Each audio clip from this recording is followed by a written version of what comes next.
This is our first of our sort of community things, Try to keep everybody supported, whether they've been in the, whether they've, left the program or not. Still family. So kind of missed hanging out with you guys. Thanks for doing this, Don. It's really cool.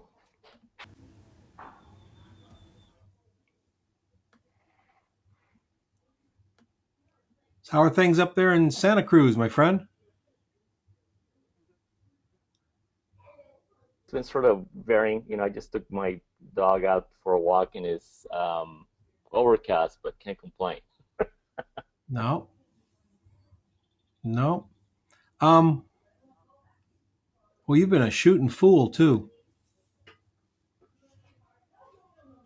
You've been shooting a lot. About a couple of months. So last time we talked, I was mentioning I need to gain some balance. So I'm trying to spread out my shoots a little bit so that I can, get a more rounded approach to what I'm doing. You find yourself shooting so much that production then becomes a hassle. Yeah, and also I just want to kind of, I've been really interested in seeing other people's work, and then, just various things. I want to just get more rounded on the stuff that I'm doing. So I've been looking at a lot of other portfolios and been cruising through magazine websites and stuff like that. Just kind of soaking it in and Mm-hmm. uh, wanting to. Oh, you cut out a little bit there, Hiram. Oh, There you yeah, go. just saying that, even, I was even peeking at different website layouts. I don't know. I've been in this kick that I want to just change things up a little bit. Oh well, that can always be fun, but be very careful that it doesn't turn into resistance. You know, Hmm. we set ourselves up and we go, we're going to do. I need to change my website, and all of a sudden, changing the website keeps us from doing the other things we should be doing. So Yeah. yeah, your website's fine. It's not going to hurt you. It's not going to be the deciding factor for anyone who wants Yeah. to see your stuff. So yeah, be good with it. Em is with us today too, by the way. So is Peter Dopchev and Steve Collins. So hi Em, it's been a long time since I've seen Em Thomas on a webinar. Hey, how are you doing? Very good. From way back when we first started doing this stuff on I can't remember the name of that platform. Um, Em used to vocal, right? Em used to take over the monitoring for us, and it was those were fun days. To be scared that Am was gonna um, uh, export us out if we got rowdy.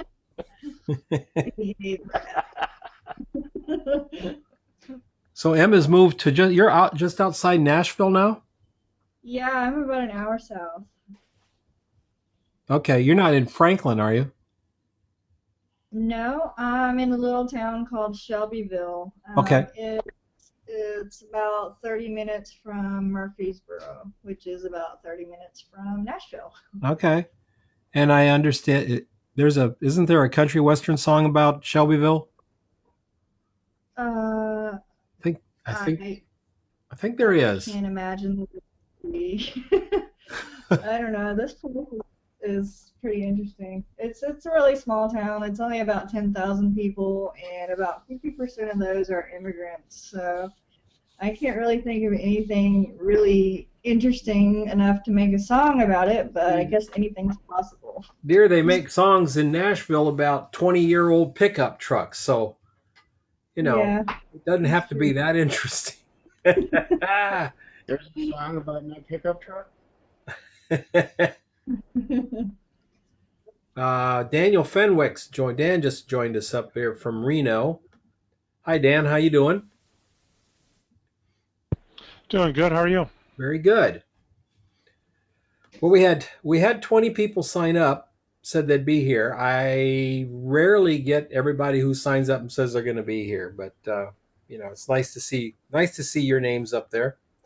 Um, this is Peter's website, by the way, up on here. I was going to share this with you guys. Really like his website, and pop through it real quick here. His snow stuff. Peter is currently a ski bum sort of guy up in Colorado. Peter, have you decided you're going back to Massachusetts yet or not, or is it still up in the air? Hi Don, it's still up in the air. I'm about to probably make a decision this upcoming week. Um, Peter is a lifestyle and extreme sports. This seems to be becoming his area of expertise, and got some great stuff.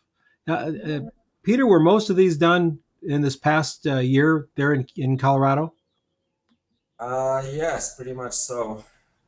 Past year, this winter as well. Mm-hmm. Really fun. His website's Wide Closed Shutter, folks. You need to pop up there and see his stuff. Great stuff. If you do go back to Massachusetts, you will have more opportunities to get your book in front of magazine editors. There is that. But if you stay in Colorado, you also have have an opportunity to do a lot more summertime, sports, climbing and hiking, and doing those things as well. So Yeah, there is a bunch of biking here in the summer. yes, yeah, it's huge for biking. And this was Peter and I got together, and I was showing him a trick I'd learned on my snowboard. And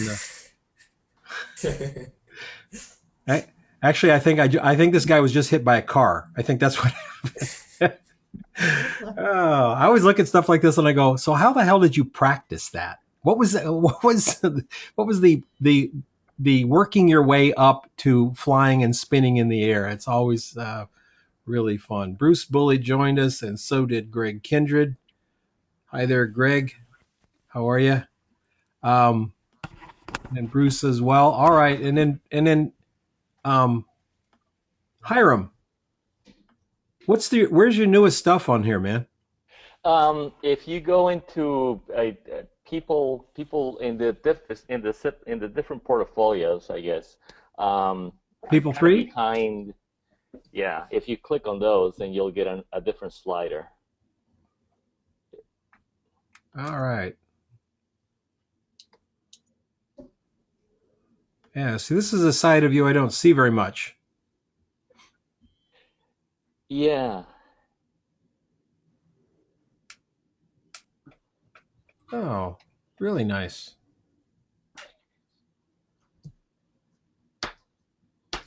I'm a little behind in updating my stuff actually for the Now, last few shoots. I haven't been able to put anything up. it's really interesting that you said, quote, I'm a little behind on my stuff when this slide came up. I'm just I'm just saying. I'm just saying, all right? Yeah, fun stuff. Are you're getting ready? I mean, last time I talked to you, you hadn't been out actually showing the book to folks, right? Yeah, I haven't done that, and I guess maybe that is, part of what I want to get myself geared up to doing that, Uh-huh. Don. I'm feeling that pull, right? So that's part of my rearranging of my time and just kind of getting myself geared up to doing, showing some of my work and seeing what happens. Excellent. Very good. That's what you have to do. Oh, I see you found our old truck. Yeah. We we were out shooting with Sheila, and we found this truck on a back road, and you found it too. Look at that. Did she try to sell it to you, by the way? No, no. Apparently, it still runs. Huh. So pretty fun. Hey, Em, what's up with you? You got a website up? Yeah, photography.com. I'm sorry. What is it? It is mthomasphotography.com. Okay.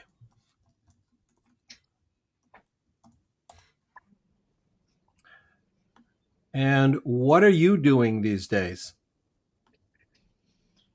Right now I am shooting food for Main Course Nashville magazine.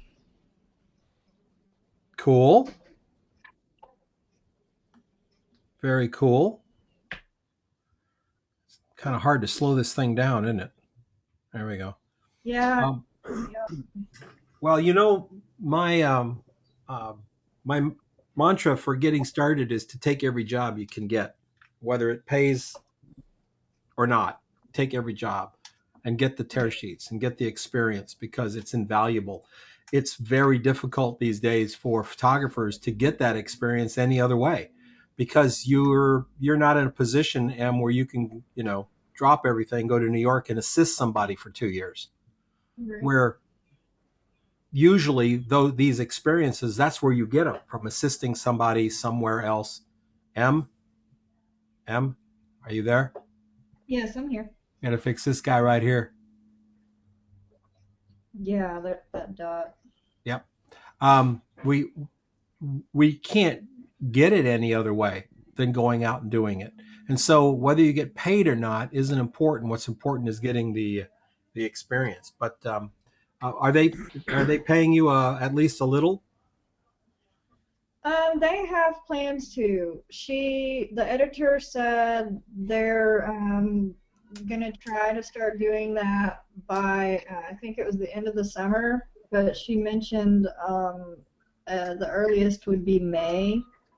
And of course, it's still not going to be very much, Sure. but like you said, I'm really enjoying the process of going out and shooting, and they also asked me to write for them, so I'm also, in addition to doing the photography, I'm writing articles and doing all that. So I think it's a lot of good experience, and once I get tear sheets, I can go after not only more established magazines, but the advertising agencies over in the city and stuff like that.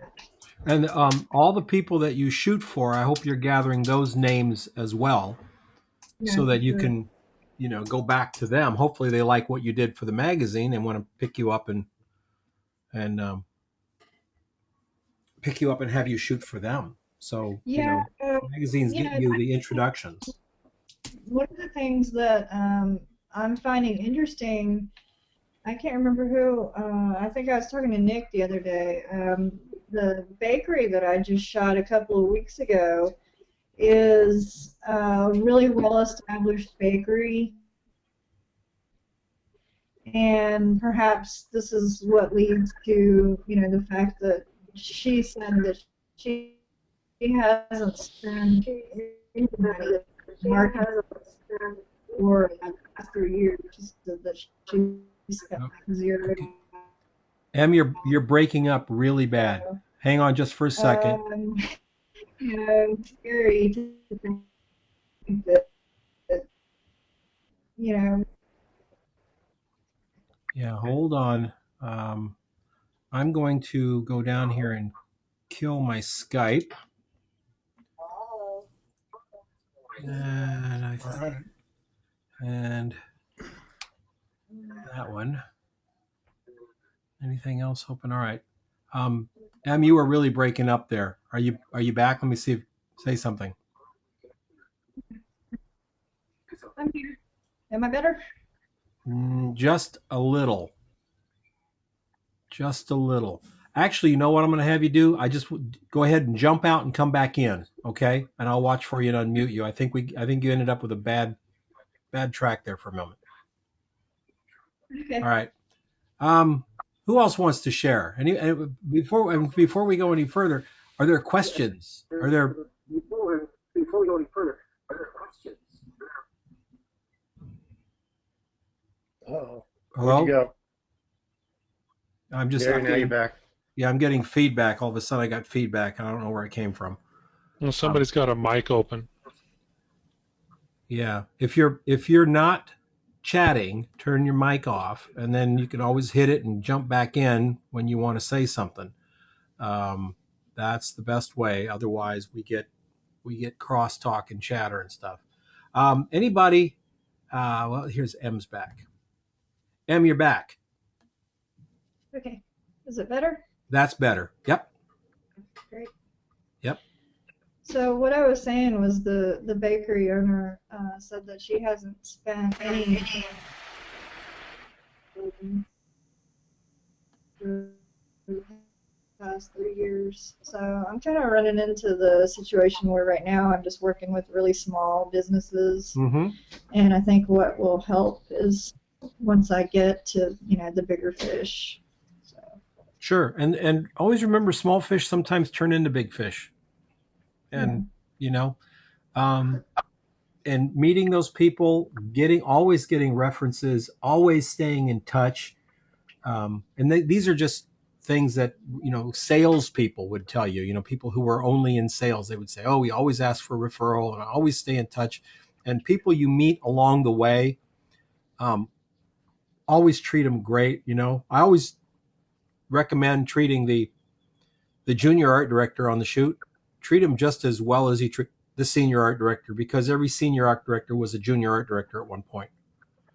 Um, right. so excellent, that's great to hear. Um, Anybody else have any? Did y'all bring some questions to here? Are you facing any challenges that maybe we all could help you with?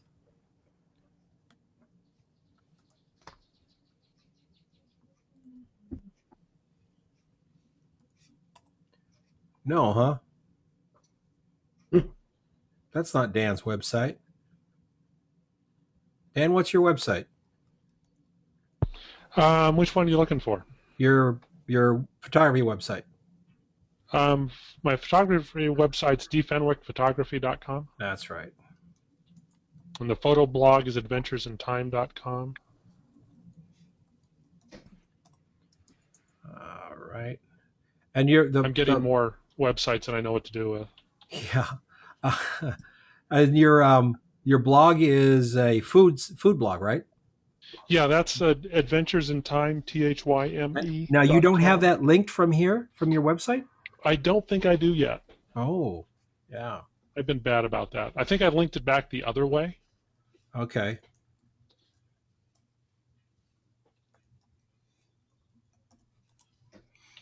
Yeah, this is something you've really been working on. This is a fun little project for you to do as well. Um, Yeah, it's a picture and a recipe each each week. yep. Yep. Um, did it not fully load? Nope, sure didn't. All right. Didn't load any of the headings. There we go. That looks better. Yeah. I would, and I'm only going to say this because I really love the website. I would change themes and go with something that doesn't Yeah, have I gotta. the gray around it. Kind of, it kind of, and the typography is not as special as I think your pictures and the idea of uh, the image and the recipe. I think the design of the website falls short there. Okay, and doesn't let you present in the best way. If you've got suggestions on a theme, I'm open to them. Yep, That one, I do. This is WordPress, correct? yeah, it's WordPress. All right. Let me see what I can find for you. I gave up on looking at other ways to do websites once I figured out how easy WordPress was to put something up and have it look halfway decent. Yeah, yeah, absolutely. And it's just getting better and better. Of course, there are other solutions. Squarespace does some nice work as well for websites, but that's a hosted solution, so you're kind of you're limited to what they offer you. Hmm. But they are, I'm pretty impressed with Squarespace. They've done a good job. But it's interesting. 2 years ago, I lived in Dreamweaver, and these days I rarely open it. Um, all in WordPress. So Yeah, I don't think I, I've opened it in maybe 2 years. I know I haven't built a hard coded web page in at least 2 years. It's all been WordPress. Sometimes now the new Dreamweaver will allow you to open WordPress pages, which is kind of fun because Hmm. you can work on them that way, which is kind of fun. But with all the new themes, and have you guys seen the Divi theme? Don't think so. No. All right, it is from Elegant Themes, and uh, this is their coup de grace, their masterpiece, and doing more and more with it. And what it is, it's really drag and drop. You have a page and you drag your modules to the page, and you can build literally anything you want to build with it. Multiple columns, you can put slideshows wherever you want, galleries wherever you want. It's just amazing, and it's $39. Um, Not bad. yeah, I'm using it for 4 different websites right now, and they just announced all the moves, all the new stuff they're putting in 2.0, which I imagine will be out sometime fairly soon. And the stuff in 2.0 is just, I mean, way over the top. It's like building websites. It's like building websites used to be, but with WordPress. So they also have the absolute best um, blog on web design on the planet. Right now, it's the best one. So head over to Elegant Themes. That's the one I'd tell you to grab is Divi, only I will take because a look at it. it's very easy to use. It's very real clean, and you can, you like your everything's on your blog right now is real vertical, right?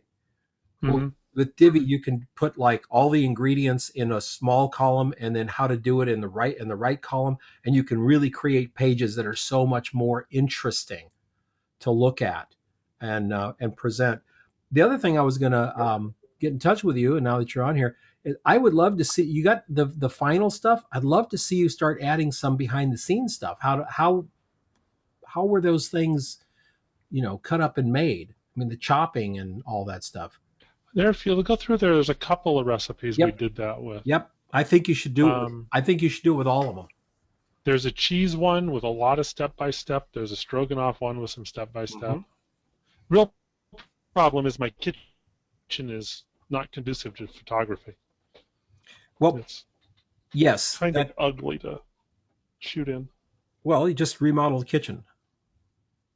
Yeah, well, that actually, Seems simple. I want to put an island in. I've thought about moving the stovetop to it so I could actually do that. Yeah, absolutely.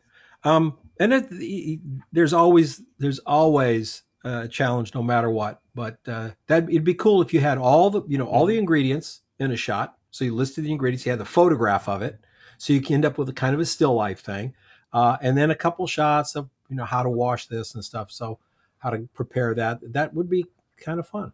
So Hmm. right. Yeah, we Hey, did. So we did a couple that way because it was interesting. Yeah, it is, and I think it can. I think it's something that can really kind of grow. So, anybody else want to share? I just kind of yeah. Hey, got things rolling there. I just yeah, want to. Yeah, who? Steve. Yeah. Steve, I after listening to your interview with Rosh the other day, I've decided to because I am more of a general purpose shooter here in Fredericksburg. I'm starting to split up my sites with subs. So Uh-huh. scoot over to food.sjcphotos.com.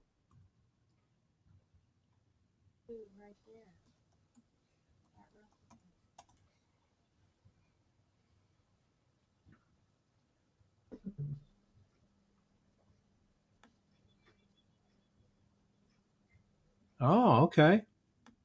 Using the core. Yep. Ha, ha, ha, ha, ha. Okay. Um, think I think we can. This is pretty good for search engine optimization. You got Uh-huh. Fredericksburg, Virginia. Um, I wonder if it would be okay. Fredericksburg. I don't know if Fredericksburg would be a search term.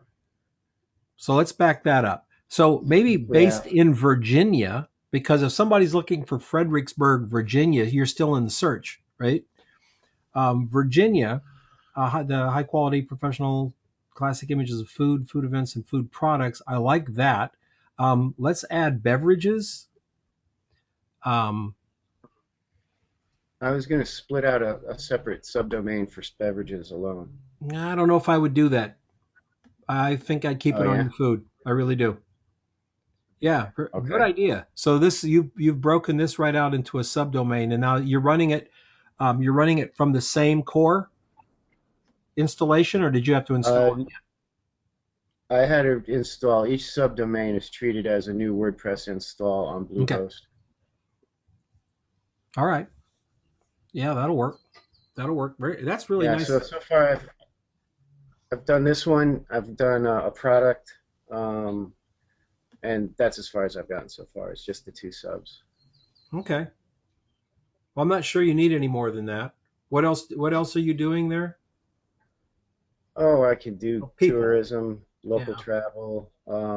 I'm starting a project this afternoon. I'm doing a starting a day in the life of. I'm going to shoot the head chef at one of the inns, one of the good restaurant inns here in town.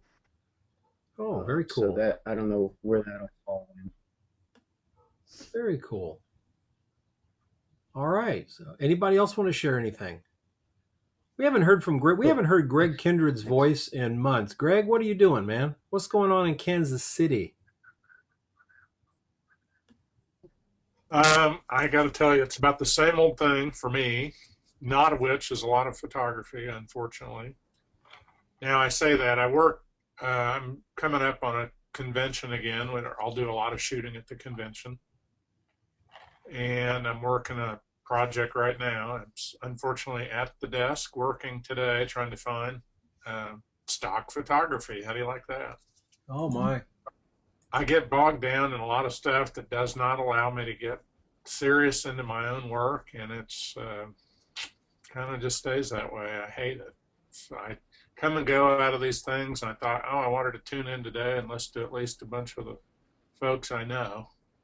Glad that you guys are still out there pushing forward and looks like putting up nice images. Well, that's kind of what spurred me on was saying goodbye to all the people on the last Project 52, the ones that were with me through the health scare and everything. It was like it was really sad. I was like, oh, I don't want to see these people go. And then I thought, well, hell, I pay for GoToWebinar. They say I can have unlimited. I can talk to you guys all the time. And just because we're not doing a quote workshop unquote doesn't mean we can't get together and still find out if people are having challenges. And we as a group, a hell of a community. I mean, I'm looking at the folks that are on here right now. Bruce and Dan and Dennis Mong is out there. Greg, Hiram, Jean Pierre, Peter, Steve Collins, Steve Pamp, Tucker. I mean, this is a brain trust, folks. You realize that? We have people who are farther along than other folks. We have people that are just starting out. We've got people who've been doing it for a while. But this is a brain trust. I mean, be able to chat with Hiram is uh, cool. I mean, here's a guy who is an entrepreneur and has a great day job there. When you go into his 7-Eleven, it is the cleanest 7-Eleven um, in in that place. Um, and Hiram will always furnish you a Yeah, free you said it Slurpee. was Piggly Wiggly. Come on. Yeah, and Hiram is free Slurpees for all the P52 people. Is that still in effect? That's right. Yeah. All right. So you can't be. Anybody that comes, they'll get. You can't beat the free Slurpee, Free folks. drinks and hot pockets. Pockets. Oh God. I like the hot dogs made out of mystery meat. But Hiram is a very busy guy and has a crazy and hectic schedule. You haven't been traveling as much recently, have you? It was just the calm before the storm. It's coming. Yeah, I'm going to be getting on a plane here a lot here coming up in the next in less than a month. Actually, I travel next week, and from there on, I'll be on the road a lot. Yeah, yeah, and working the photography in and around becomes quite a uh, quite a tough thing to do. M is in a little town. I mean, you're close to Nashville, but it's still a little town. Nashville is probably your main market, though, right? M, are you shooting mostly there in Nashville? Yes. Yep. Bruce Bullied decided. Hey, Bruce, how you doing? Bruce Bullied decided that being a photographer in a town where there's actually a market I'm was good. not an adventure. So he decided to locate in Winnipeg, uh, Canada, Easy now. where like let's just say it probably makes M's small town look. It's a tough market, and I'm being facetious. I'm teasing Bruce a bit. It's a tough market up there, mainly because was it 4 days in a row you guys were colder than Mars? Yeah, we're the polar capital of the world right now, and yesterday it was snowing and freezing rain, and they're forecasting lows of around 20 degrees for the next 3 days. Yeah, but you had And you this is had and you spent a month where 20 wasn't even in the high. oh, absolutely, we're the highs of minus 30 Yeah, and You're wind chills of crazy. minus 50. so you can imagine. Yeah. I think you all can imagine his on location portraiture business suffered a bit. Oh, people's attitudes are pretty ugly when the weather's like that. I can only imagine that that throws a wrench in almost everything. My friend is in Calgary and he has a little studio, and he said for about 6 weeks he didn't even go into the studio to shoot because he was concerned of his for his safety, literally being on the road when it was minus 35 degrees. If your Yeah, car breaks down, absolutely. it's not like if your car breaks down in Santa Cruz or Phoenix. I mean, Phoenix, you might get a little hot, but if your car breaks down, you don't die. And in Calgary, your car breaks down, it's a life threatening thing. I mean, you're just not going to be able to stay warm enough to save your life without special gear and stuff. So I can see where 4 or 5 months out of the year it really becomes tough up there, tough market. Just have to work so much harder at the other end um, on the months where it is good. Um, and I want to check in with Tucker. Tucker is has just moved, right? Tucker, you just moved for a job, and then they said, "Oops," is that what happened? Yeah, exactly what happened. I took a job here in Jacksonville, Florida, which I'm not complaining because I got out of that winter that was up north. But took a job down here to do some software engineering for GE Transportation, and my contract was cut short. So now I'm working hard and fast on promoting myself as a commercial photographer and a web designer. Yep. The local area with local businesses, and it's going pretty well. I'm starting to pick up some business. Very good. Very good. Jacksonville is close enough. You've got a couple of towns that are not too far from you, all small markets. Like, uh, is Birmingham close to you? It's a couple hours north. Okay, so you got Birmingham, and you got Charleston, and you got Savannah, and you got a lot Yep. of these small towns. But a lot of these towns have some uh, good designers and good ad agencies in them because they are southern towns that are a little bit older and more established. The farther west you get, the less of that type of thing you find in the small towns. um, Right. because there's no history there. Well, Fortune 500 companies, for instance, there's something like 25 or more in Denver, and there's one in Phoenix, one Fortune 500. It's the Allied Waste. So um, that gets harder as you move west. You move back east, you get into like Savannah, Georgia. There's like 25 Fortune 500s, in Savannah, Right. at least headquartered there. That brings in vendors and suppliers and everything else for those companies. So there's more work in those tighter areas. M up in the Nashville area, there's lots and lots of Fortune 500s in and around there. And M, don't forget about Indianapolis as a possible place to go to now and then, because it's within 3 hours, right? I'll have to look it up. I think it's 3 hours from. Are you south of Nashville or north? House.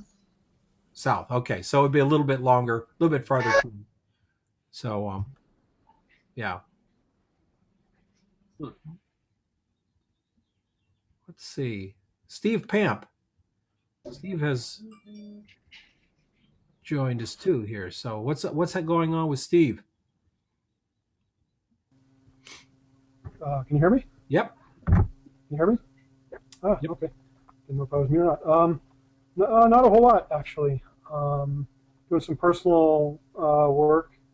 My day job's keeping me pretty busy, but I'm still shooting whenever I can. Nothing in a professional capacity. I do have a website stood up, but it's kind of always a work in progress, and I'm not sure it's ready for prime time. But just kind of doing what I can do. No, they're always a work in progress. That's Yeah, for Yeah, sure. absolutely. You done anything real exciting lately for personal work? I've not really. I'm starting. I took a workshop last year on wet plate collodion, the wet plate collodion process, and I'm working on that. I'm getting getting a camera outfit put together. It's about 120 years old. I've got a couple of project ideas I'm trying to get off the ground, and hopefully with the nice weather coming up in the summertime, we'll be getting those will be getting more traction. So that's about the most exciting thing from a personal standpoint. Yeah. Now, when you're shooting that collodion, I was going to ask you the other day, where did you get where are you getting your supplies? So the workshop I took, we actually learned how to mix, and make our own collodion, and our own, developer and fixer, the whole 9 yards. So I can certainly, make it all from scratch. But there's really some nasty chemicals I don't like dealing with, so I've been buying it from Bostic and Sullivan. Okay, yeah. Did you have to have the 4x5 holders modified to hold the glass or the tin? Yeah, you do have to modify. I mean, you can use a film holder, but you have to modify it to be able to hold either the glass or the tin. The tin is thicker than the film, right? You have to take those. Yeah, that's correct, right? Yeah. So I mean, it's a really simple modification. You can actually buy them. There's a couple, couple people online that you can go and just buy them from if you're not, if you don't have any 4x5 holders or 8x10 holders that you want to modify, you can go ahead and buy them. I have plenty of 8x10 holders and 4x5 holders, and actually five. I shoot a lot of five. I used to shoot a lot of 5x7, but my bellows rotted through. Is that right? Yeah. Yeah. Well, the camera I've got was made in, I think, 1902. So, and it's all still original. So I think the bellows are going to be the first thing I'll be replacing at some point. But it's in There's pretty good a shape. there's a bellows manufacturer in New Jersey that does custom bellows, Is that right? and they are the least expensive and just great people to do business with. The cheapest bellows I could find for my Toyo were an aftermarket. The Toyo bellows they wanted $1,400 for just the bellows, right? Yeah, it's ridiculously Yeah. expensive. These guys in Jersey, built them for 200. Nice, So you nice. send Well, in your I old might be hitting bellows, you up and for a link. yeah, they did a really nice job with it too. I mean, um, they're a little funky. They don't quite have that photographic feel to them, but who cares, you know? It's like, Exactly. yeah, As long as they work. Right? yeah, absolutely. Yeah, I don't have any wet plate work posted yet. But hopefully by the end of the summer, I'll have some up there. So the Are you website is familiar? Are you cpap.com. familiar If with anybody. you familiar with Jody Sternbach? I am. Yeah, she did the surfer Yes. portrait. Yeah, God. those are beautiful. That was I- one of the actually her website was one of the things that got me inspired to try it. I ran across, I can't remember where I saw her work, but I saw that, and just the portraits of those surfers to me were just haunting. I just love the way that the collodion renders the skin, and especially eyes, especially blue eyes. I just love it. Yep. Did So you see the little um, video of her working behind the scenes? I don't think I've seen her. No, I know there's another guy named Ian Reuter who actually was on Chase Jarvis Live that I watched, and he has a wet plate camera that he made out of a delivery van, and it shoots like 30 by 20 plates. They're enormous. And he had a whole big thing. He's got a big thing online too that shows how he works and everything. It's really interesting. That's very cool. Yeah. Yeah. Um, well, good luck with that. That's a lot of Hey, fun. It's very zen-like. yeah, it really is. Very, Yeah, very zen-like. I'm really enjoying it. All right. So, um, Dennis Mong. Dennis is actually lives in my neck of the woods. We were going to connect last week and didn't. See if we can Right on. do that. See if we can do that one day this week, like on your way home from school. Yeah, that'll work. All Can you righty. hear me? Yeah. Dennis, I'm actually taking a batch of my film over to Tempe Camera tomorrow. You want me to just take your roll and put it in? We got the other one too. I have a couple other roles that I've shot that I want to take over there too. Okay. When are you going? I'm going to either tomorrow afternoon or Tuesday morning, either way. Whatever works. Uh, I can wait till Tuesday morning and take your stuff as well. yeah, I can. If you're later today or even Yep. tomorrow afternoon, yeah, Okay. I'll send you a message. All right, that sounds good. So Dennis was working on has been working on a food truck thing, kind of like Paula, but totally different approach to it. Somebody's got T-Mobile. Oh, So sorry. so what's happening with your projects? Where's your website, by the way? Am I on the right one? You're on the right one. Yeah, I'm still working on it. Yeah, this one's not going to Uh, work for you. no, this one's not going to work too No, well. no. But yeah, I'm at this, I want to have enough content for it, so I'm still working on the black and white neighborhood project. I still have a lot of that. I've got, I don't know, 6 to 8 images from that I like, and then the food truck I've got 2 events that I've gone to that I have quite a lot of images for too. Yeah, that'll be fun. That's going to be fun. Yeah, and it's good now too because the sun stays up, until 9 o'clock almost. Yeah. But Yep. it's the food truck. I was talking to you about this before. The food truck industry here isn't. It's not marketed to by anybody that I can tell. No.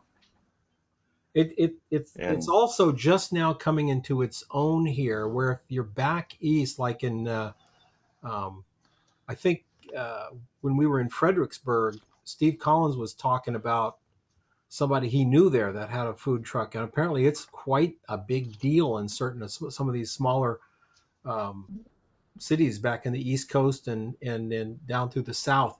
I know it's a big deal in LA, but the rest up here not so much.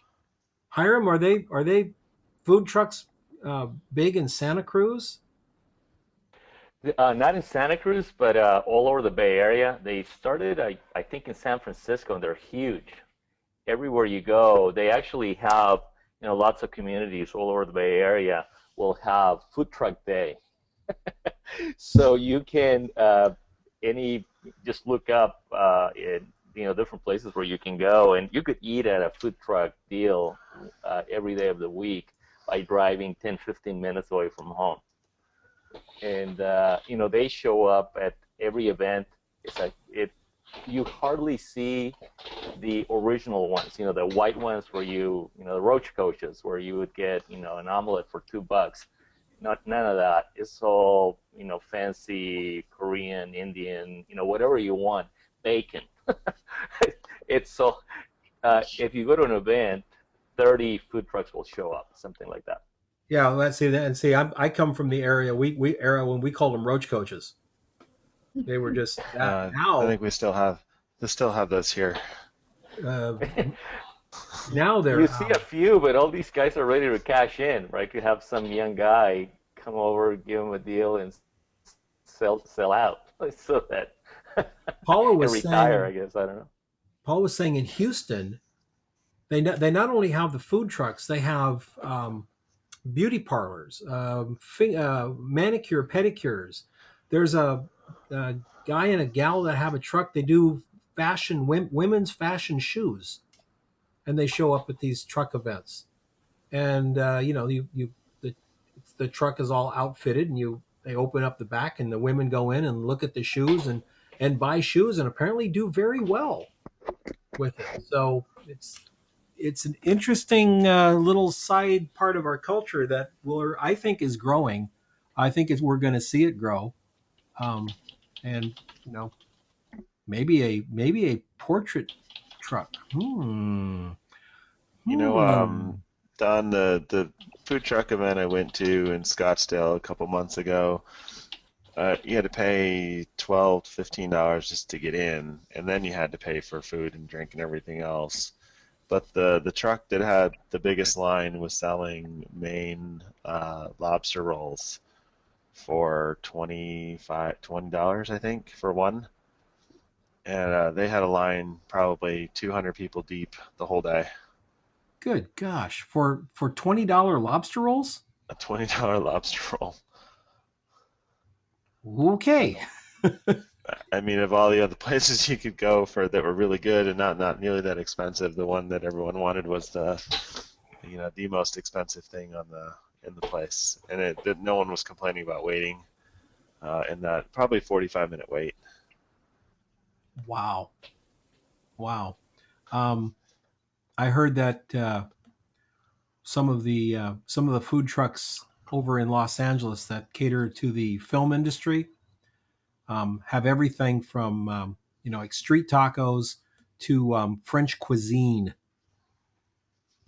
With name chefs. Some guy who's pretty top chef has a food truck in L.A. So things. Talk about disruption, huh? We think it's tough in the photography business. I mean, it's tough everywhere. Getting, can you imagine a bunch of restaurant guys sitting around going, "Oh, these guys with their trucks, man, undercutting our prices."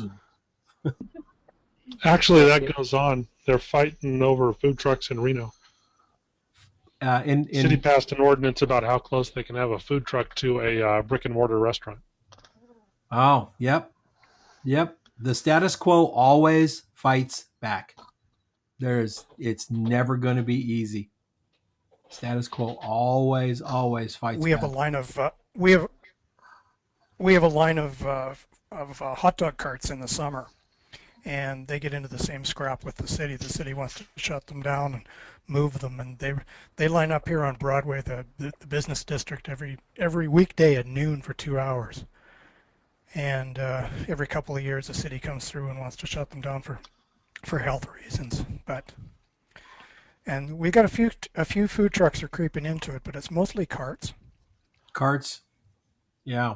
Yeah, the big challenge in Phoenix is that each city has their own licensing. So if you're a food truck in the Phoenix metro area, you have to be licensed in Gilbert and Tempe and Scottsdale and Mesa all separately. So the food trucks usually only operate in one to three of the cities around town. So if you go to Gilbert, you're not going to find the same food trucks that you'd find in Phoenix because they don't.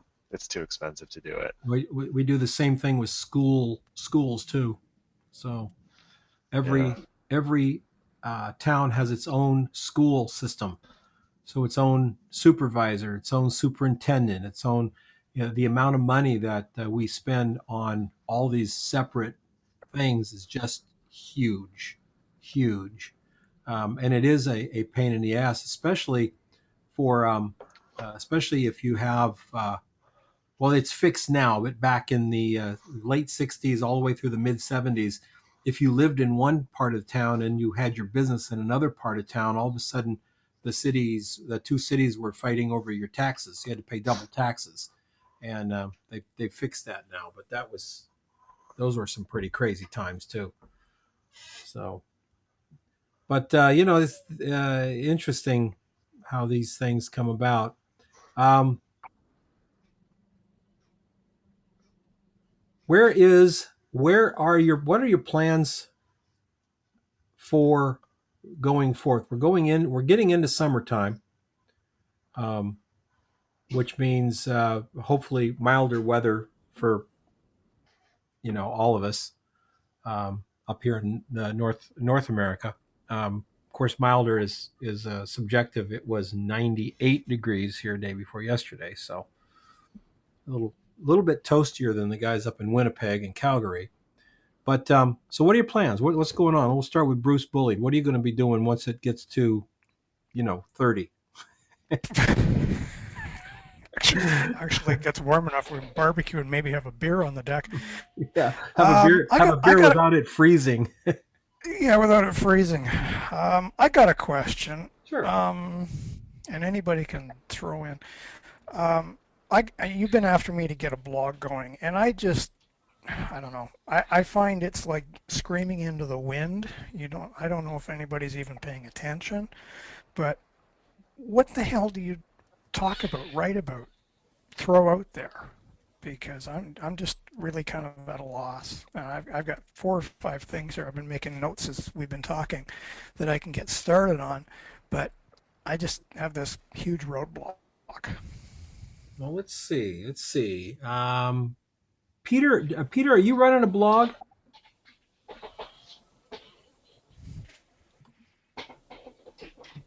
Yes, I am. Yeah. But let's see, is it linked to my website? Yep. So you're on Tumblr. I am on Tumblr, but I don't think that's the correct link. That's not my profile. That's not yours. That's actually mine. So when I came in here, when I clicked on your link, it actually took me to Tumblr. The moment it took me to Tumblr, it took me to my Tumblr instead of your Tumblr. I might have to update that link, Don. It might be broken. Yep, I think you're. Let's see here what we come in here. Yep, your link is fishy, and I have to fix that. How often do you blog? Well, pretty much probably once a week, and it's just a photo of with a few words of what I've shot recently. All right. Like if I've been up on the mountain or something that I've done.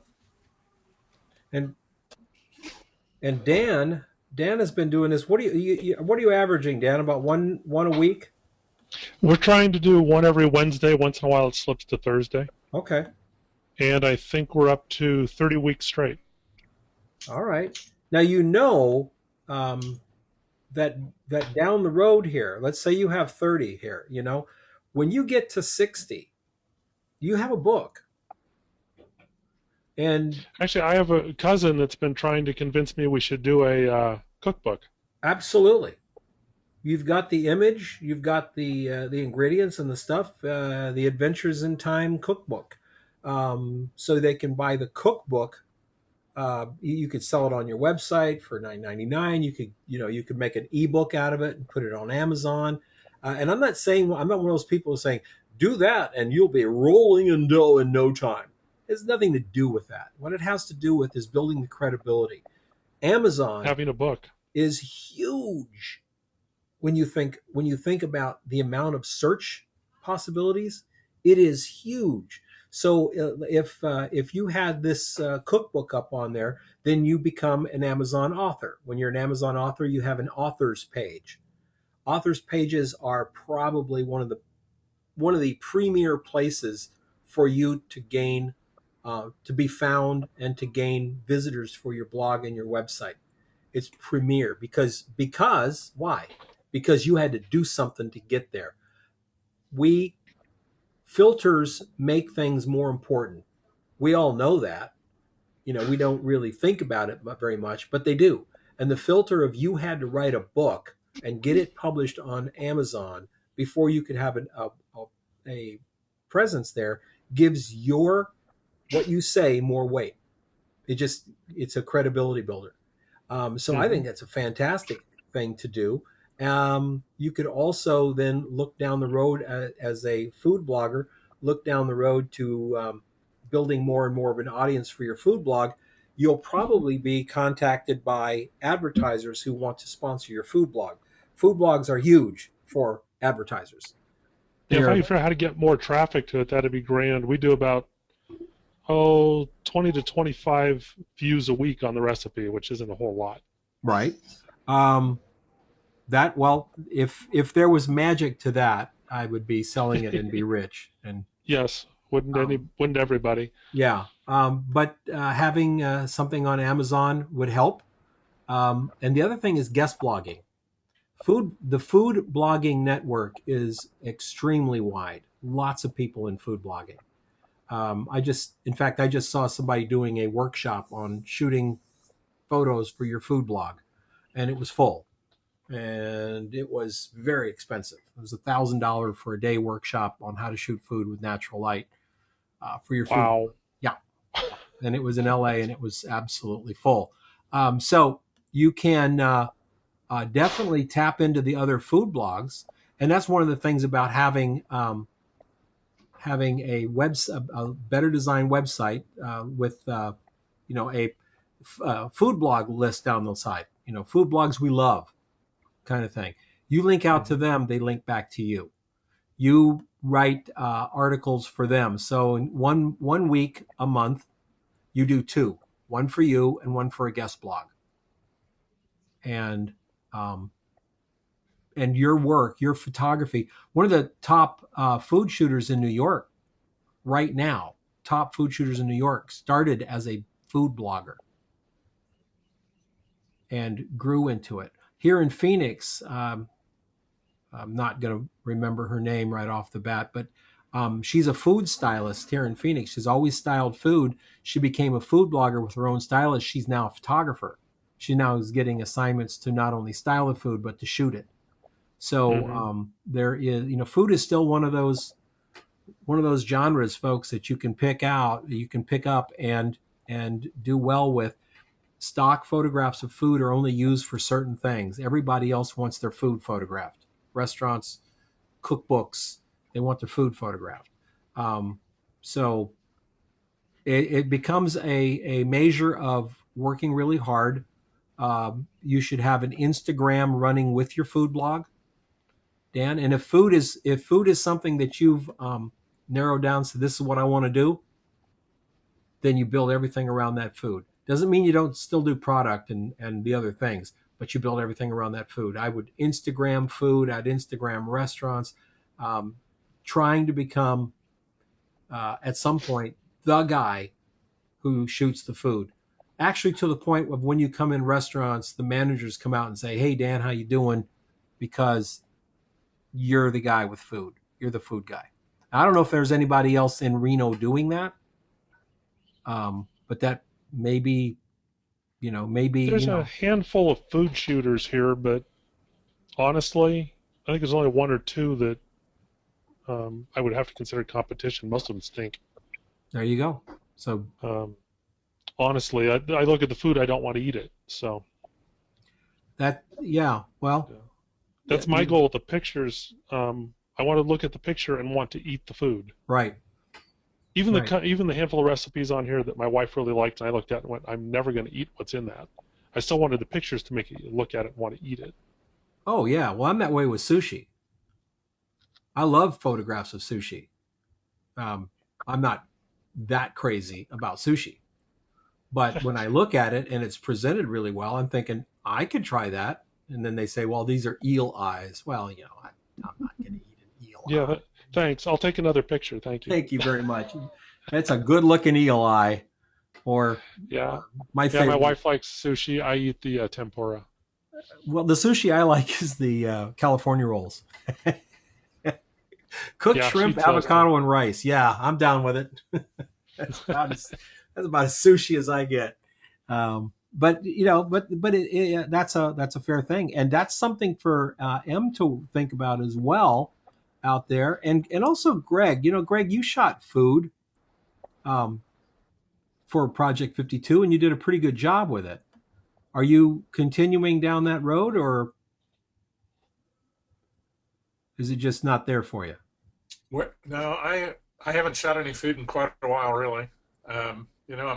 My love is product and shooting in the studio that way. So I've thought every once in a while, oh, I ought to do that. It does seem like everywhere you look, everybody is shooting food, which is the one reason why I go, I don't think I should shoot that because that's where everybody's shooting. However, it looks good in the portfolio and it gives me an awful lot of opportunity to go around with Yep. And things to show that as far as my product, interest. do you have a place at home where you can shoot? Well, yeah, I have a studio at home. I don't have a very good available light place, but the studio is available. Well, See, I use my living room for all my stuff. Yeah, I And a just couple of strobes.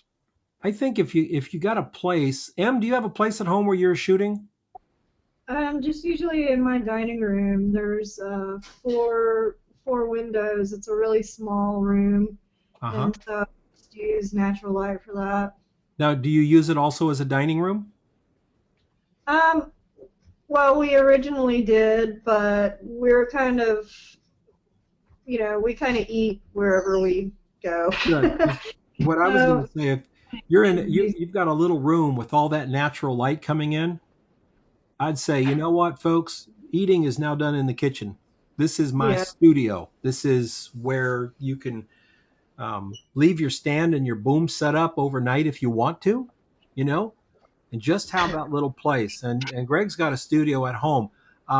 So, Greg, when this convention is over, I'm going to start sending you spam that says, "Did you shoot today? Did you shoot today? Did you shoot today?" Because if you got a place at home, carve out a niche once or twice a week where you've got an hour and a half, and don't think when you think product, don't think new product. Remember, product can be anything.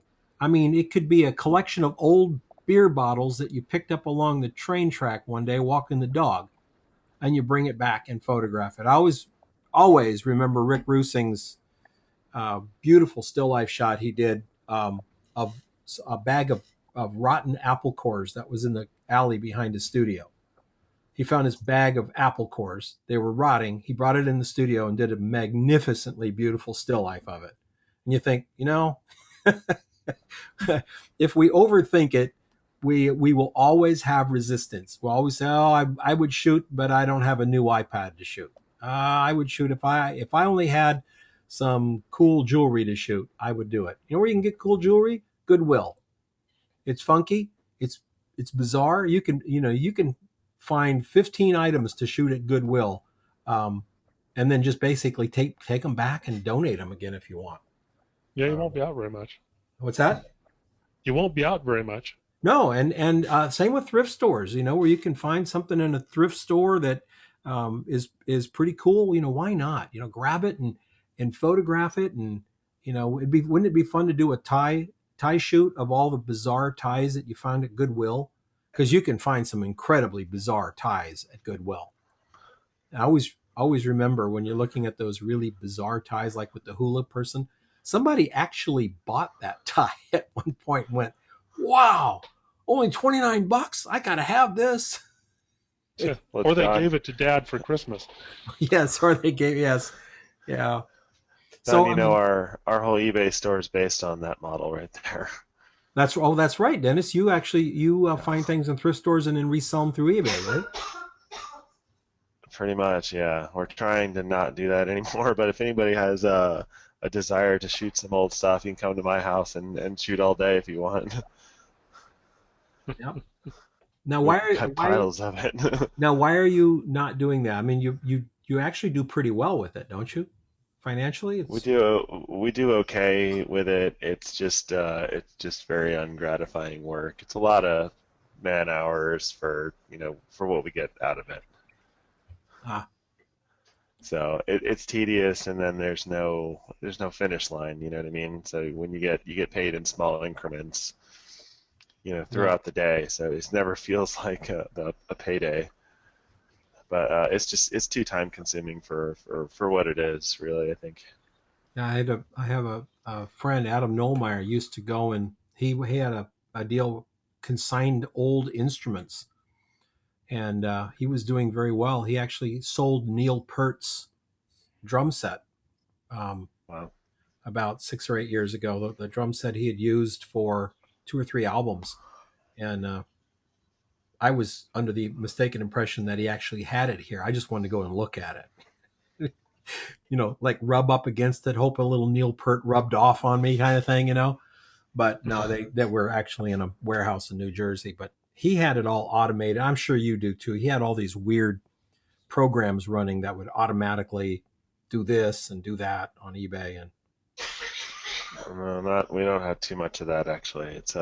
We have stuff that's set up to where it makes it a little bit easier, but the whole process of finding the item, photographing it, editing, putting it on a network, having Cheryl do the list, that it's a lot of steps. yeah, It's a lot of steps if you're doing a lot of products like we are. I think we have 600 products listed right now. well, eBay is So interesting place for photographers too. So um, I used to tell photographers to do this. I haven't done it recently because I've not really been on eBay, but I've told photographers in the past to put up fine art prints on eBay for sale. And the first question is, well, how much should I charge? And my answer is, charge a lot. And don't expect to sell it, because it's not about selling it. It's about the search engine optimization power you get from eBay. Um, really bumps your website up. So be aware of that. Lots of people go and look at those pictures. They don't buy them all the time. Um, by the way, would you guys hazard a guess who you think could tell me what the number one selling fine art genre is on eBay? There's three that sell photographs that sell on eBay. Anybody hazard a guess? Kitties. Just landscapes. Landscapes. M says landscapes. Kitty cats. Nope, not kitty cats and not landscapes. Number one selling genre on eBay, male nudes. Number two, porches, and number three are windows. People buy What pictures. an odd conglomeration. Yep. Well, it's all cultural. It's a very interesting world that we live in, and we all have cultural dynamics that are now. When I say male nudes, I'm talking fine art, folks. I'm not talking porn or anything like that. I'm talking fine art. But And it's and you're aware of this how? did a workshop online for eBay using eBay as search engine optimization, and they had like uh, all these people who would do really bizarre, put up really bizarre things to do as lost leaders to their business to get the search engine stuff. They had the top selling items. They had top prices. How to price things. Do you know you could make more money? Well, let me ask Dennis. Dennis, you guys make more money with auctions than you do with single pricing, right? well, I agree with that in theory. For our products, it doesn't really work. It depends what you have. Auctions work really well if you have a recognizable product that gets a lot of hits, but Yeah. our stuff is all kind of, unless there's a couple things that we do okay on auctions, but um, you get more people interested, but it's seems to be that it's not quite what it used to be. Yeah, and then things change. When I was selling the men's shirts on eBay, I did the same shirt as an auction and as a $29.95 buy it now. Okay. And Yep. I ended up not selling the 3 shirts at the $29.95 buy it now. They did not sell. And the other 3 shirts, identical shirts, a month later on auctions, all sold for more than 60. So that's only, I Yeah. mean, that's clearly not scientific, but that's what happened to me. So It's in. We've had that happen too, and we also have had products that have sat for close to a year, and eventually will sell for what we've been asking for it. But what seems to be working for us now is fixed price listings that we overprice a little bit, and then we have sales. yep, yep. So the auctions, we tried it out on 10 or 12 things. I think a few of them I lost money on, like I sold for $1 or $2, Yep. and then somebody tried to return one of them also and wanted me to pay the shipping back. I think Well, it cost me $8. $8 to send it to her. She paid $1.50 for it, and she wanted $8.50 back to ship it back to me. yeah. Well, that's one of the things you can But think that's about using eBay is to put up some fine art prints, put them up for sale, ask a pretty penny for them because, you know, ask $100 for an 8x10 because you want to set yourself as being worth it, right? Ask $100 or $200 for an 8x10. Yeah, it's going to cost you a couple of bucks to list it, but hey, it helps. no, It helps. it won't cost you anything to list it. If you list it right, it won't cost you a nickel. Oh, I thought that was off the value of the item that you had to pay. When it sells. Oh, when it sells, there. Okay, there you go. Yeah, to list it, just to put it up there, it doesn't cost you anything. Well, see, there you go. And it's a Yeah. huge search place, and it's a great place to have your name. With, by the way, a link to your website. Remember, it's legal to link to your website off of eBay. It's not legal to link to your store off eBay. So you can, if you just can't link, you can't use eBay as as a leader to get people to your online store, but you can take them to your about page where they can certainly click to your portfolio, etc. So there's little tricks like that. That wouldn't be my number one thing for search engine optimization, but it's certainly something to think about. And M, you have, for one, you've got beautiful still lifes and landscapes that you should be selling. Are you on WordPress, M? I used to be. I have been using Blogspot lately, though. Okay. For those of you on WordPress, there's a thing called WooCommerce, WOO Commerce. It's a plugin. It's extremely easy to use, very easy to use. You can plug it in and run your own store with PayPal um, on your WordPress blog, and WooCommerce is free. It's an entire shopping cart system, and it's free. So, if you know a little bit about CSS, you can change the colors out and stuff like that. But it's it's pretty nice. There are other plugins that will work very well for WordPress, but WooCommerce is all set up and ready to quote plug and play unquote. So, and all of you have photographs that should be considered for sale. Mr. Pastuzen just joined us. What's up, Greg? Sorry I'm late. It's a beautiful day here, and I just started the Harley, and then I remembered I had this. Oh, is it getting Harley weather? Yeah, it's in the 70s today, and with my new hip, I can now ride it. Oh, is your leg better? You can hold the bike up? Yeah, I got a hip replacement, so I'm now bionic. Well, that's good for everything except going through TSA security. I already flew twice. Didn't set it off either time. Yeah, that's cool. Well, that's got to be pretty exciting for you to get back on the bike. Yeah, it is. What So are are you winding down or finish still my going? What you been doing photographically? I have been shooting a calendar for the Y. Hold on a minute. Hold on. Hey, Sam, go turn off the motorcycle. Boy, when you said you remembered and that you Go had on. this and you came running in, he came really running in, didn't he? He didn't even turn off the motorcycle. On the dash, just hit that switch. So, sorry, I had sending my son out to turn off the bike. I've been shooting a calendar for the Y that I belong to. And I was volunteered for the position. It's a charity to earn money or to raise money for the Strong Kids campaign. And the Y donates a lot of money to that every year. And this one guy in the gold men's locker room decided or thought it would be a great idea to have a calendar. He's an older gentleman, a lawyer, and had no clue what it takes to shoot a calendar.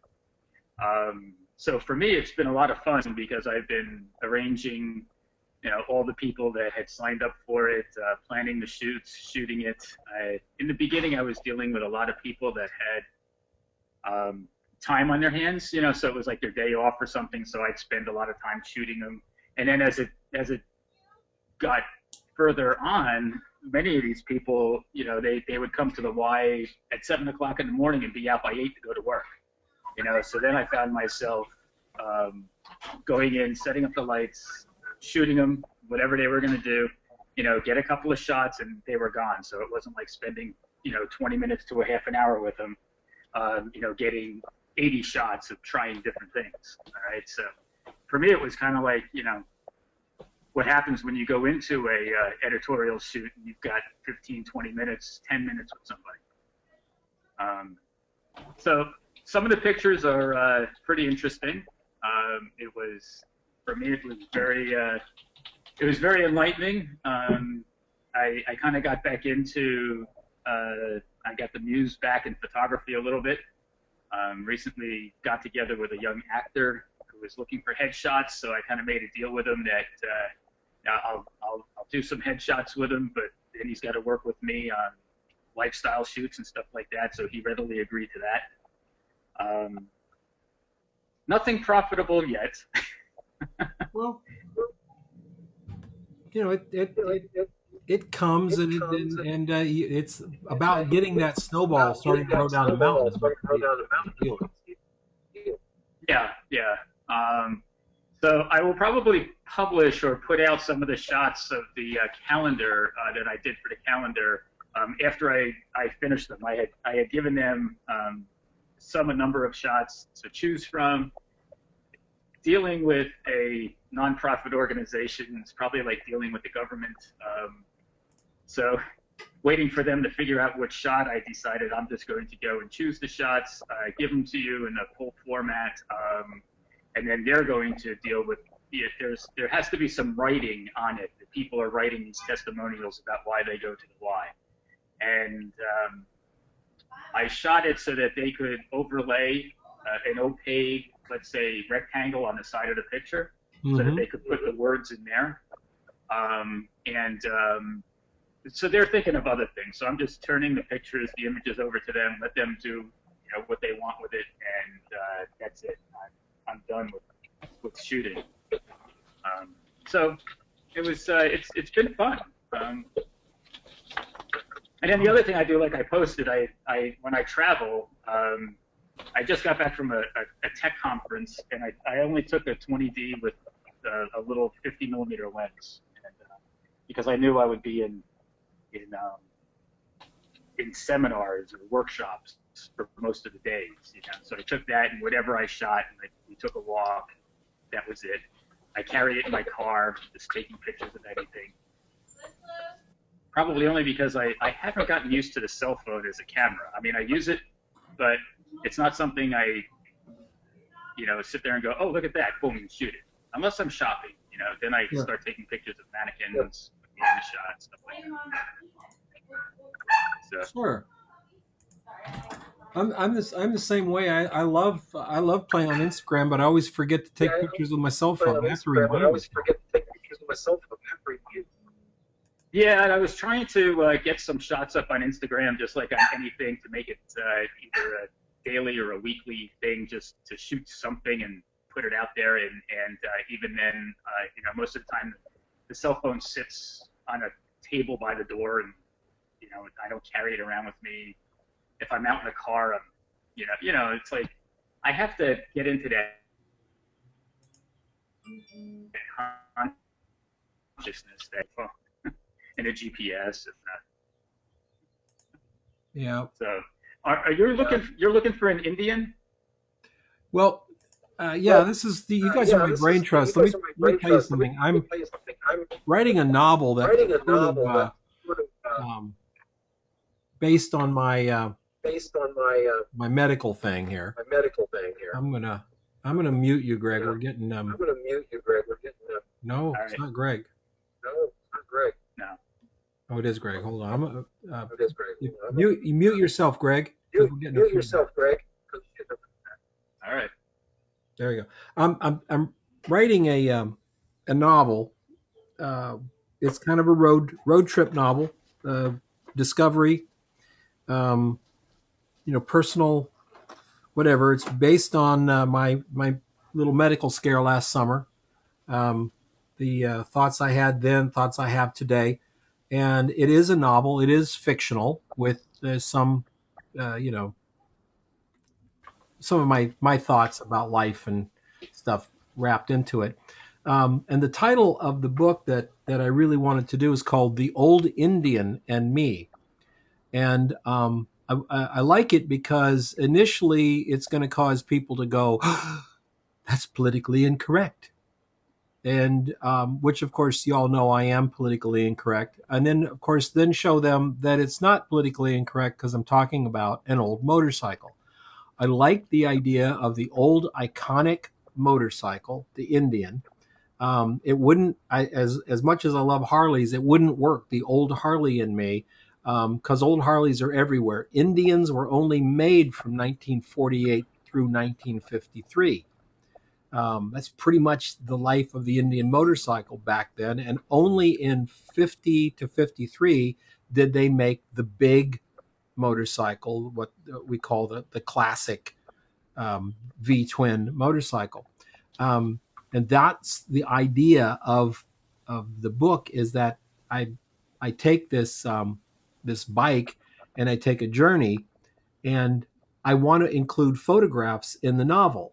It's not been done very often, and I think that since the since the hero, the protagonist of the novel, is a photographer, it would only make sense to have some photographs and have photographs of the bike in the different places and the settings to help do it. It's not a picture novel. I mean, it's not like 600 pictures with a little bit of words. It's a regular novel, words, but it would be nice to have each chapter or each part of a chapter open with a picture. So when I'm talking about Page, Arizona, I've got a picture of Page, Arizona, from the bike handles kind of thing. So I thought it would be fun to get a bike. Obviously, it's been a little harder than I figured because rebuilt 1953 Indians are really valuable motorcycles. It's like, yeah, well, we're not really going to loan you our 1953 rebuilt Indian for you to do traveling around, and most of it would be on a trailer anyway. I don't really have the ability to go motorcycling, but I figured it would take me about a week to go up, do the places where the novel takes place, and then have those pictures. So that's my goal anyway, Greg. That's why I was thinking about doing it. Yeah, my buddy has a 48, fully restored, beautiful Is it? bike. Is it? I posted on Facebook. I do. It's an Indian Chief. It is the Chief. They had the V twin. Yep. Yep. Wow, that's interesting because I was told they only made those from 50 to 53, but I thought they had originally started out making the Chief. Yeah, it's a Chief. I photographed it. It's on my. It might be on Flickr. I know it's on Insidious Tomatoes. Okay. And from the picture, I kind of, when I did that shot, I had all kinds of problems. My triggers weren't firing. I think cars were blocking it in his driveway, and I would get to the front of the cars and it would fire. I'd go back to where I wanted the shot. It wouldn't fire. It was cold. The lights died. The batteries died. So it is what I got. And, we always figured we would do another shoot with it. He had taken that shot, sent it off to a museum, and then they wanted to put his bike on display. So it may still be on display in Motorcyclepedia.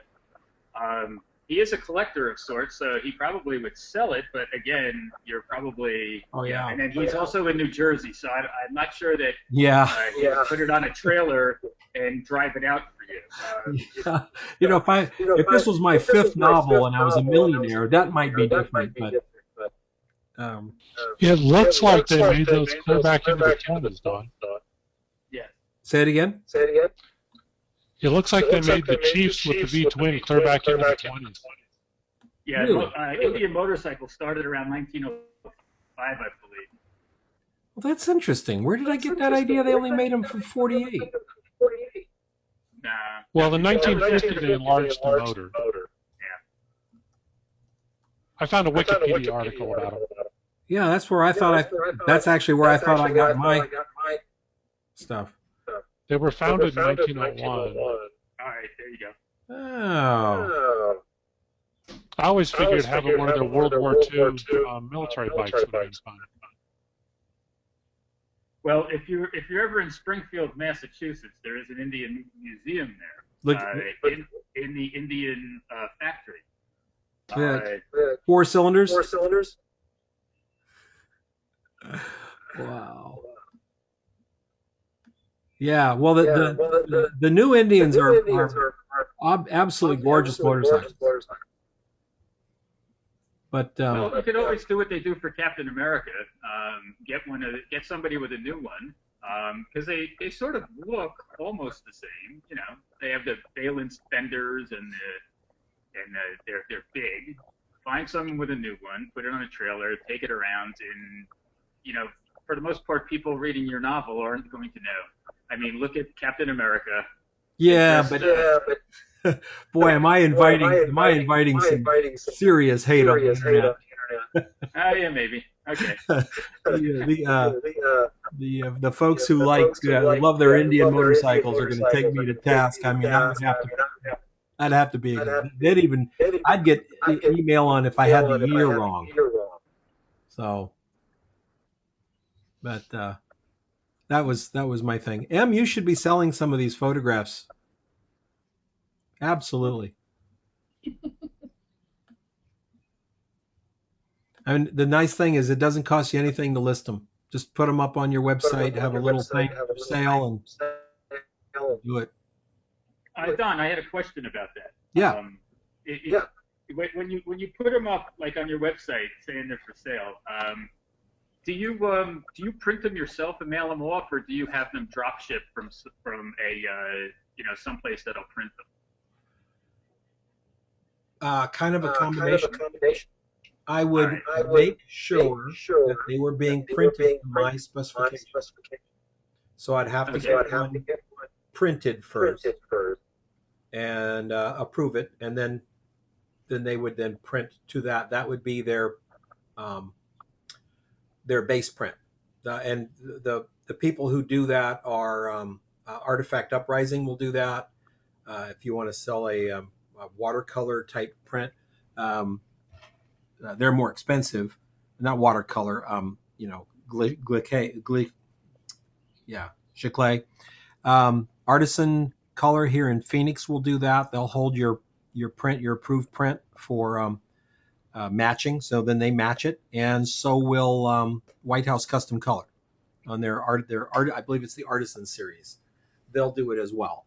And then once you've approved it, then it's drop shipped out. Yep. If you're going to print them yourself, you can certainly do that. And if you're gonna sell them, don't sell them. This is the mistake so many of us make. We go, oh, we're going to put them up there, but gee, I want to be the cheapest guy in town, so they buy them. Well, you're not making anything from them now. So, if you put your work up there and sell 8x10s for $10, I mean, you're going to find out you don't sell that many 8x10s, and you just valued your work at $10. Some people don't want to pay $10 for a picture. They don't. They want to pay $100. They don't want to pay $10 for a photograph. So you put them up there at a rate that makes sense to you and that gives value to your image, and then you just simply, slowly, and constantly market it. It should be, all the different things that you do, social media, etc. Um, Valerie Millay, Valerie Millay, uh, Dennis, you know Valerie here in Phoenix. I've not met her. I'm Facebook friends, I think. I She did see is. something where she was new website, I think. She's got a new website. I guess that's not it.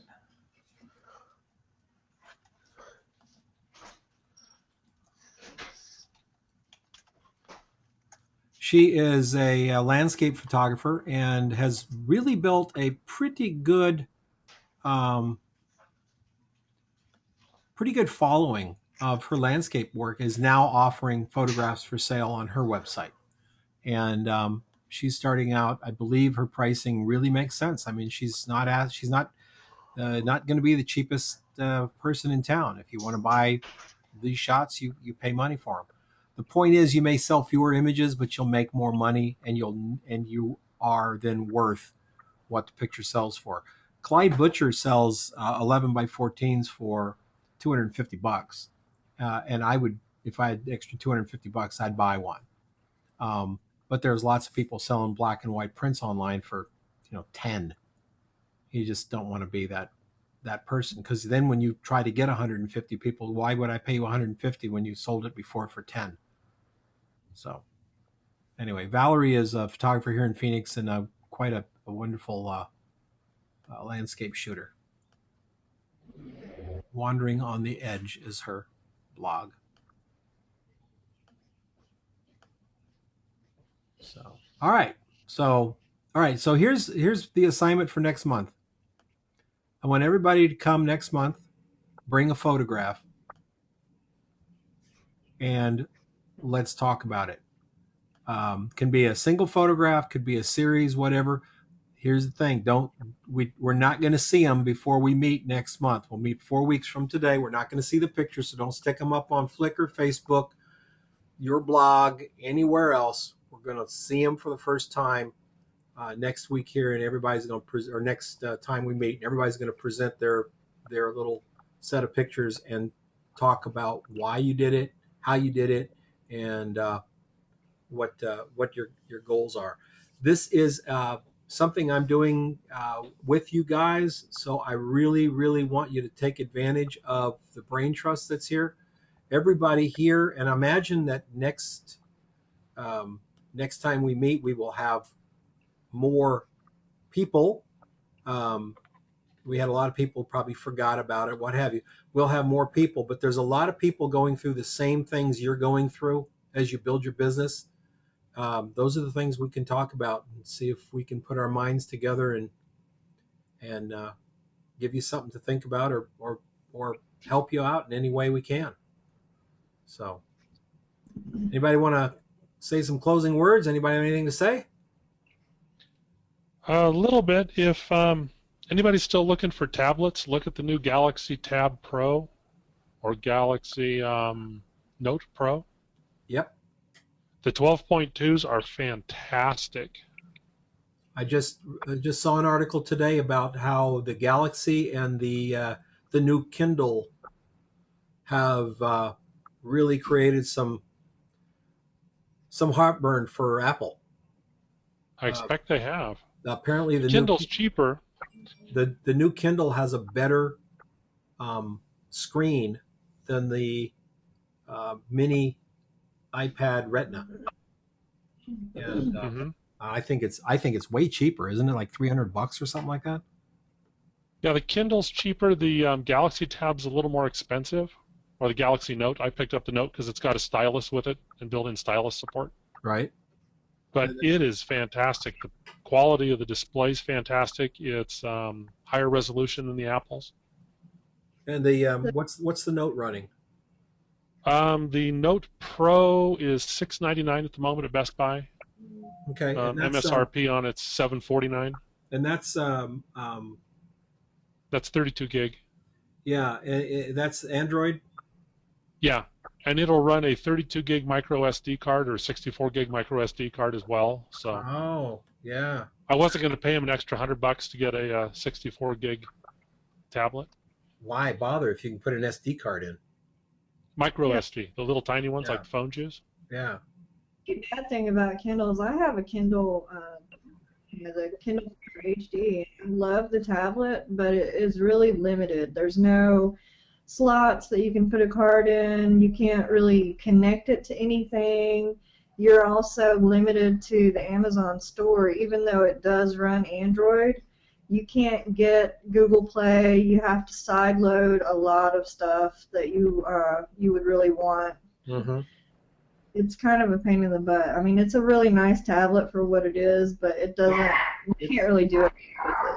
Yeah, and to be fair, the Kindle, what do you have, a Fire?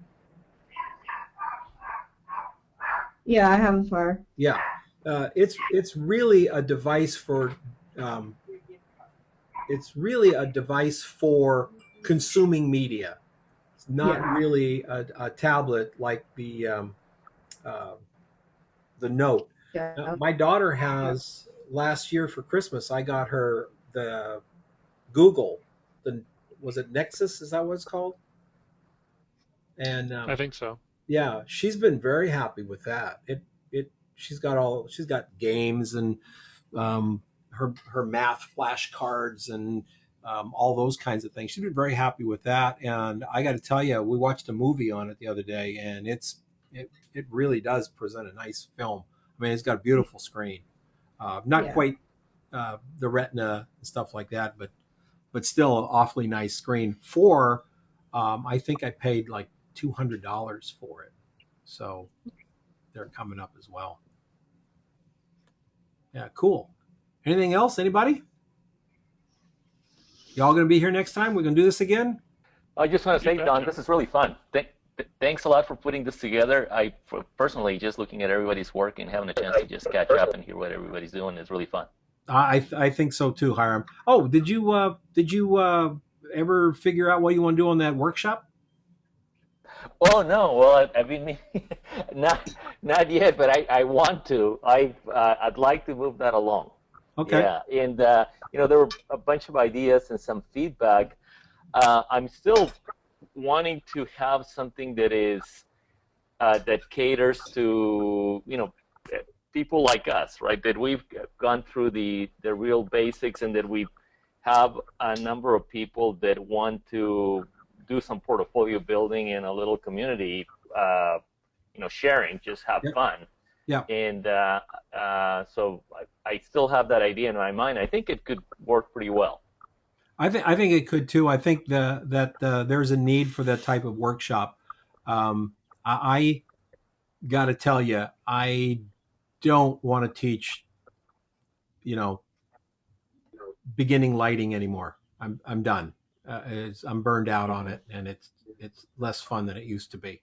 So I have been asked to come out to Omaha to do a workshop, and so I told him I would come out there, but I'm not going to do I'm only doing a beginning class one day, and then the second one's more advanced. But this is one of the things that I will be working on for the fall, and that is this last Project 52 end of the year thing that I had a bunch of people come over from Sweden and England and stuff. So I thought, oh, this will be fun. We'll go up north. So after I did that, I thought that's the kind of workshop I like to do. Is to jump in the car or this van and go up to Utah, slot canyons and stuff. And I mean, we did nothing. Steve Collins was on that trip. We did nothing but photography 4 or 5 days. He killed us.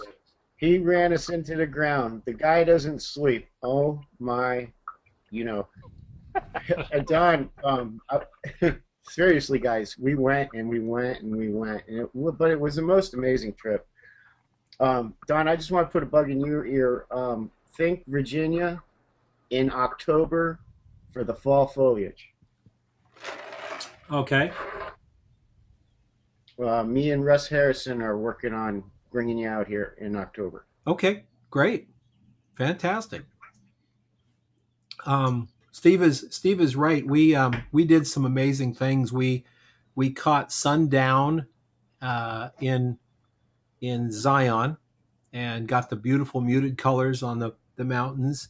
Then we got up at dawn the next morning and went to the east side of Zion, where the sun's coming up, and shot there. And to watch those rocks just light up from gray to brilliant orange was just amazing.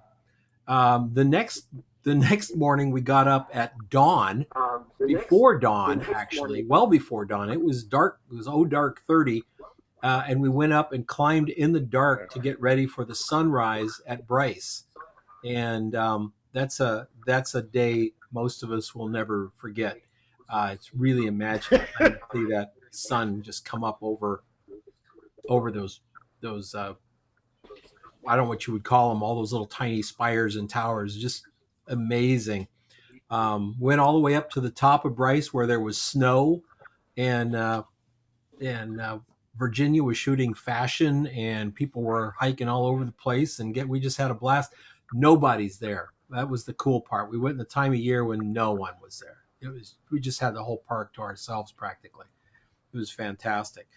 Then we ended up at the Slot Canyon, Upper Antelope Slot Canyon, and got to go up there for an hour, and that was a blast as well. I mean, it was just great. That was then, and then we went over to the to that bend in the river, which we were told was a short hike, and it was well, not for me anyway. It wasn't a short hike. It was. I finally said, "Oh, screw it, I'll go and get it." Uh, uh, I thought it was the light was getting wrong anyway, but Thomas got a fantastic shot of it, and Dennis was on the trip as well, and it was really really fun. So I'm thinking I'm going to put that together for 2 times in the coming year, in this year, off in the late summer and early fall, and put 7 people in the van with me, and we're going to go and spend 4.5 days up in northern Arizona, southern Colorado, southern Utah, where my favorite places in the world, and do nothing but photography for 4 days, review portfolios, and just have a lot of fun. So that kind of stuff I like to do. I'm looking forward to it. So I'll keep you guys all apprised of it, so you can tell your friends stuff about how fun it is. So next time you'll have a caravan of buses, Don. And I think everybody that didn't go and got to see the photos that were coming out of that trip was drooling. I know I was thinking, God, I should be there. Yeah. Yeah, It you was a weren't the only blast. one. I was. Don, if you're looking at Omaha, that's a day's drive for me. Well, that's what I was told. We've got it up there.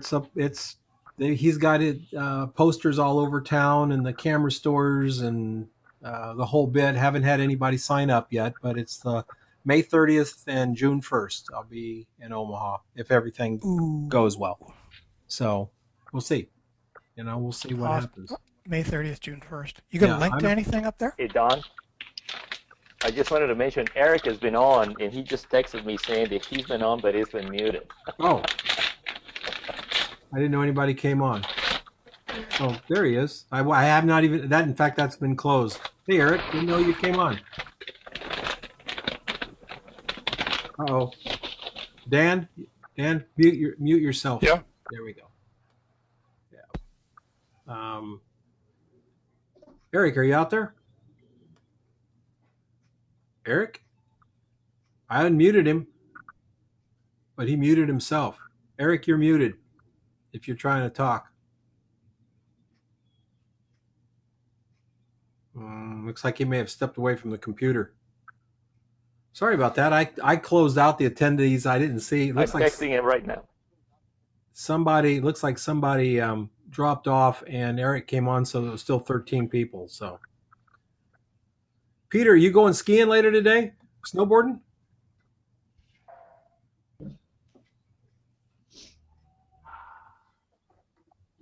Actually, I might done. It's snowing outside. We're supposed to get about 10 inches today. Good God. How this is like the last weekend, right, for the mountain? There is one more weekend. Next one is the last weekend. Wow. Second to last weekend, you get 10 inches of fresh snow. Can you guys hear me now? Yes. Oh. Yeah, this is Eric. Peter's going to go up and ski on 10 inches of new snow in mid-April. How wild is that? Oh, Eric, what's going on? We got a lot of noise. Yeah, there you go. Settle down. Can you guys hear me now? Yes. I was having a problem with my microphone. Okay. I didn't see you come Sorry, on. I had that closed. Sorry. Oh, I came in late, but it sounds like a lot of the old crew is here. Yeah, we got Bruce Bully, Dan Fenwick, Dennis Mong, M is here, Greg Kindred and Greg Pastuzen, Hiram. Oh, wow. Peter Dobchev, Steve Collins, Steve Pants, and Tucker. Wow. Very cool. So we're hoping to do this. Well, we're doing this every month, so we'll do it again 4 weeks from now. Sounds good. Well, it's sure good. We'll do it more often if you guys want to. It's just up to y'all. So I mean, if you got the appetite, we can certainly do it more than once a month. So maybe do some. Well, I got to say, I'm really proud of Em for getting off her tuchus and getting back to doing photography. Hey, Em. Yeah, I had to wait. Eric was talking about your tuchus there. I heard. Hi. Well, since Nick isn't here, I have to take up the slack. Yeah. Somebody. You have to tease me all the time. Well, excellent. It's good. What are you up to, Eric? I am. I have to pay a bunch of taxes this year, which is really good. I paid off $48,000 in equipment last year, and I've got a bunch of work coming in, and I'm starting to get more work from people that I don't know, and it's going well. Going well. I'm trying to just keep ahead and not lose track of staying ahead with marketing and my vision, and I'm trying to really step back and reevaluate what have I done and where do I want to go and what does that mean and what do I need to do to get there. Well, that's pretty much it in a nutshell. Yep. And you're up in the Bay Area, so it's are you where's most of your work coming from, the Bay Area or the area right around you? Mostly the Bay Area. I do have one client out of Phoenix, Bard Vascular. It's a medical company. Mm-hmm. And but mostly right around this area. I mean, there's so much work here; it's ridiculous. So a lot of medical equipment. I have that catalog that I did. They keep coming back. Everybody keeps coming back, so it's been really good because all of the clients I got from my partner have stayed with me. Excellent. That's great to hear. But you get to a point where you think you're doing well, and then I started looking at. I got referred by a photographer that I hadn't done. He had a job he couldn't do, so he referred it to my partner, who referred it to me, and I went on their website, and I was blown away at the quality, and it really made me step back and go, whoa, there's a lot more out there for me to learn, because their work was just amazing, just amazing. So I'm really inspired to keep going. Excellent. Well, you never get to the top. No. The mountain just keeps growing in front of you. Every time you find that you think you're getting to the top, you just stand up there, and then there's another mountain in front of you to climb. So, and that's as it should be. This guy, go to, it's called Weinberg-Clark.com. Weinberg-Clark.com.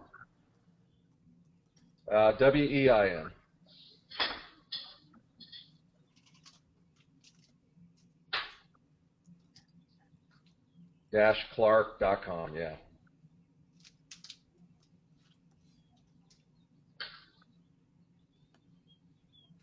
And the medical macro.